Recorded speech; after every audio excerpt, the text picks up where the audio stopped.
matchups. Ready for another one this year? Oh, absolutely. And, thinking about it over here driving over here to the airport, we have never played in Norman, Oklahoma. Never. And I've had never seen the previous field, and I certainly haven't seen Love's Field. Obviously, we've been to Hall of Fame Stadium a bunch, so this is going to be a treat. I was there, I want to say 2001 when Alabama football played, and Coach Franchione was the coach for Alabama, and it was a quick trip. Friday night, Saturday, flew home Saturday night, and that's it. So looking forward to it. Yeah, you talk about Love's Field. Obviously, they've redone all that. You don't have anything to compare it to, but just kind of the ability to play on this stage and in front of this type of fans and supporters. I talked to somebody and they said, Murph, you're going to feel like you're playing at the Rhodes House. They're just cheering against you. It's that type of atmosphere, and it's really cool. And kudos to Oklahoma. Seriously, the athletic department for investing close to $42 million in a softball stadium, and it's paying off. The return on investment is tremendous. So, we're very, very proud of what Patty's done, her program, her team. Certainly the fans, we emulate each other, I think, in that respect. And it's a clean, healthy rivalry. It's just going to be a good series, I think. Good for softball. How much is playing at Rhodes and the experience your team has all around the SEC and playing in Supers kind of help prepare you for a weekend like this? Oh, I think huge. Anytime anywhere in the SEC, it doesn't matter. And then even if, when we went to Arizona, Clearwater, really good crowds, some cheering for you, most cheering against you. And, I always say, hey, when we go on the road, just pretend that all that noise is for you. Just turn it around in your head. It doesn't matter if, they're pitching or they're on offense. They're cheering for you because there's a way to be positive about it. Whether we're playing defense or you're on offense, they're cheering for you. Coach Murphy, what would you say your reason for success in the postseason has been? I know softball in general, the program has been so successful, but what do you think has been the reason for that? Actually, we were talking about it the other day. I think one of the reasons is we give the young ladies enough rest during the season. The worst thing in the world for me was to have a kid come up to me and say, Murph, I'm burned out. I'm tired.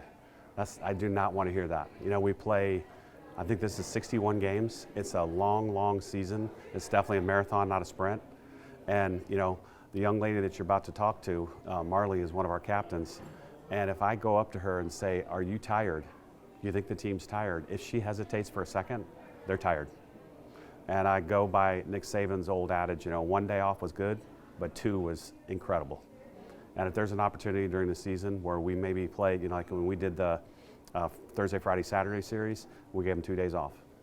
And they need to be fresh because it is a long, long season, and it's grueling. When you start SEC play, your mind is, it's a grind.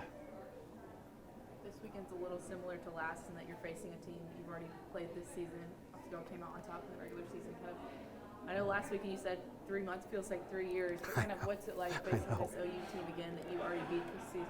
Well, one thing is their lineup is a little bit different, based on the last regional game, the regional championship. That's, we go by the last game. They're still playing great ball. Landry is still doing a great job. To me, she was, one or two top pitchers in the league. She was the newcomer of the year. Just really, really good. She's improved a lot. And then they've got hitters up and down the lineup, So we need to keep the ball in the park for sure, because that's how they really win, and they like to see the ball fly. So if we can keep the ball in the park, hold them to, singles, runs, not big innings, that's a goal for us. Kind of on that note, you kind of just answered what I was going to ask, but what did you like about what you saw from the pitchers last weekend in regionals, and then kind of what do they need to do to have success facing OU for the second half of the season? Well, I think one thing, we did really well against Virginia Tech's best hitter. The leadoff hitter was, she would start for anybody in the SEC, no doubt. She'll probably be a first-team All-American. She should be. So I thought we did a really good job with her. Lance's game plan for everybody that we played was tremendous. The catchers did a really good job of eliminating pass ball wild pitches. because those were freebies during the season. We just gave up way too many of those. Somebody get to first, and then we'd spike a ball, and they'd be sitting at second base. So we got rid of a lot of that. Just need to be smart pitchers, very smart. And when we use the intentional walk, it worked each time. So we're going to be smart about if there's first base is open, and it's somebody that's really, really good, you can have it.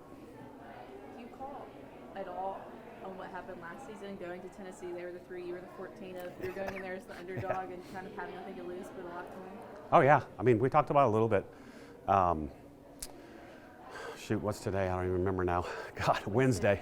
Yeah. Tuesday after practice, I think it was. And just, we have nothing to lose, right? They should win. They're favored. They're at home. All the things in their favor. So all we're going to do is go out there, play our hardest with a lot of energy, have short-term memories. If something bad happens, who cares? So what, now what? And move on to the next pitch.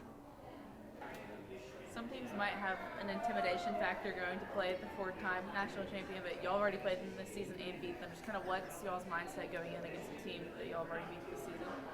Our mindset this weekend is just take it one play at a time. We're playing the same game that we've been playing all year, and just trusting each other and just getting the job done, whether that's hitting, whether it's defense, whether it's pitching. It doesn't really matter who's in the other dugout. It's just us versus them. How much have you informed your team? I know you've already played the Sooners already. How much have you informed the team that this isn't, the series? This is this is the Super Regional. How much have you emphasized that? I would say me, not as much, just because we know that we're playing for the seniors around us, and it's not as much as we're playing not to lose, we're playing to take them on a magic carpet ride, like Coach Murphy likes to say all the time. We just want to extend their season and just have fun while we're here. I mean, it's a great opportunity. Our university's blessed us. We get to take a plane ride all the way up to Oklahoma and just have fun out there and just leave it all out on the field. What has this season been like for you? Obviously chosen as a captain before the season, and then you and Marlie kind of switching time out, and you get really hot at the end of the regular season. Just kind of how have you balanced things maybe mentally this season?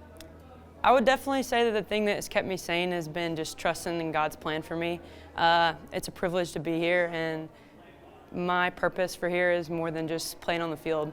Being with these girls every day and leaving an impact on them is way more important to me than wins and losses and if I'm starting and if I'm not starting. I mean, it's all about a team. It's all about growing as a program and growing as people, and that's what I'm all here for. Murph just said that somebody told him that playing at Love is going to be like playing at Rhodes, just kind of the opposite. So maybe what is the experience like playing at Rhodes and around the SEC kind of prepared y'all for this type of environment this weekend? I would say that we're the most prepared that we could be. We're blessed to be in an awesome conference, and we've played at some really hard places like Texas A&M. That stadium was crazy when we played there. We've played at Florida. I mean, really just this season has prepared us for this atmosphere, and Murph has really challenged us at practice, playing crowd noise over us when we've been working on defense to be able to prepare for the chaos and just imagine that all those fans are cheering for you instead of against you.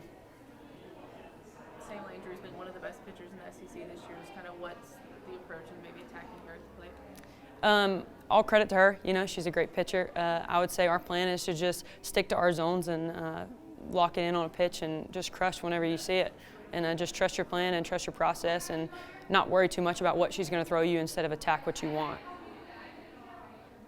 I was going to say that kind of leads to my question. So do you think that hitting is the most important part of y'all's game going into Oklahoma? I know Coach Murphy was saying that it's keeping the ball inside the park. So are you thinking it's hitting the ball, or are you thinking it's more on the defensive side? I don't think any part of softball is more important than the other. We could score 9 runs, and if we have 5 errors, they can score 10 runs. And vice versa, we could score 1 run, and they could score 0, and we can win the game. So, I mean, this game is a game of X and O's, and it can go left and it can go right. Jocelyn can have a great game, so can Caitlin, and she can have our back, and sometimes they don't even have to have a great game, and we can have their back. So I think that's the beauty of the game. It's a team sport, so I think they're both very, very important. I can't remember exactly what adjective he used, but I think Murph said that the end of that Virginia Tech game was confident brisky or something like that when she kind of came in and closed out that game. Just kind of what did you see from her in regionals this weekend and kind of how she's grown this season? Jocelyn's intangible at the beginning of the year was to be poised on the mound, and I think that is what she's done the past couple weeks. She came in and she wasn't overly excited, she wasn't scared, but she was poised, exactly what she said she was going to be. She was ready for the moment, and I think that our schedule and all the hard games that we've had to go through is what prepared her for this moment.